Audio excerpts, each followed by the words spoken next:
for me, the appeal is that because it is such a extreme environment, not a lot of people do want to be there. It takes a special kind of person to want to be there. And so you have I guess, a freedom that I've never experienced anywhere else, where I can drive 20 minutes out of town, park my vehicle on the side of the highway, and just wander off into the woods and just go for an adventure. And there's no fences. Nobody's going to bother me.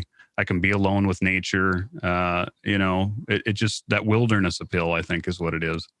Right. Oh, I certainly do understand that then. So what were some of your, some of your initial challenges when you first moved to Fairbanks? Was everything just smooth, glassy, smooth sailing? No, definitely not.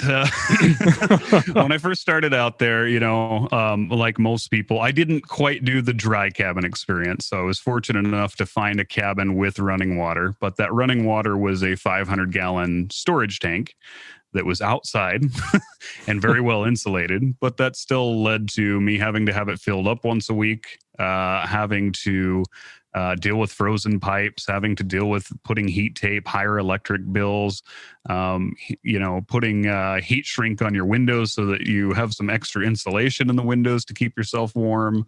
What's the heat shrink?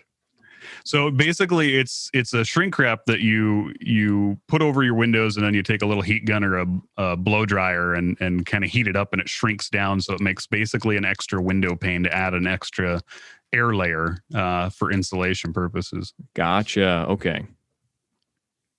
Yeah. Gotcha. That sounds like that's quite an adjustment to make. Yeah. Yeah. And then, just dealing with, as you mentioned, every time you step outside, you step outside to play with a dog, for example, you have to bundle up just for a 5-minute adventure out. You have to be very careful about keeping, gloves and liners on your hands, because if you touch anything with bare hands, it's instant frostbite. And that includes your camera, which is a metal body, right? So, man, I haven't even thought about that. Yeah, that's a really good point.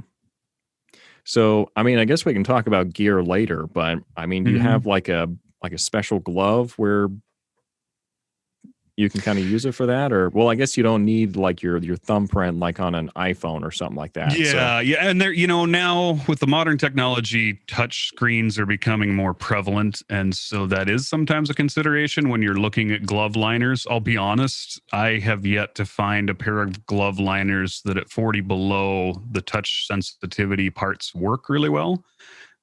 So I still find myself using the dials more than the touchscreen functions.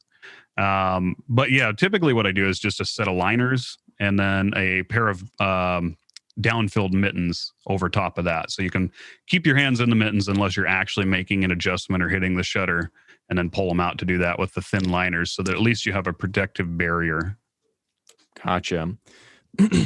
All right. So I guess I just got one more question about Fairbanks, and we'll move on then. Sounds good.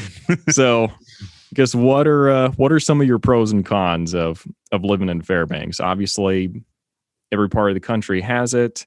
I'm going to call out. We'll just call Florida out. Beautiful beaches and all that, but you guys still got hurricanes, so it's not all fun in the sun.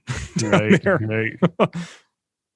So yeah, I'll be honest. The winters, I enjoyed them immensely for the first probably 10 years. And then Marquetta took me on a trip to Hawaii in the middle of January one year. And it was my first real experience out of Alaska since I'd moved there in the middle of winter. And I was like, wait a minute, winter can be like this? What am I doing wrong with my life? And so I don't enjoy the cold as much as I used to. And I think that part of that's just, as you get older, your body doesn't handle it as well. When you're in your 20s and 30s, it wasn't that big of a deal. But as I'm moving into the 40s, it's getting tougher to deal with.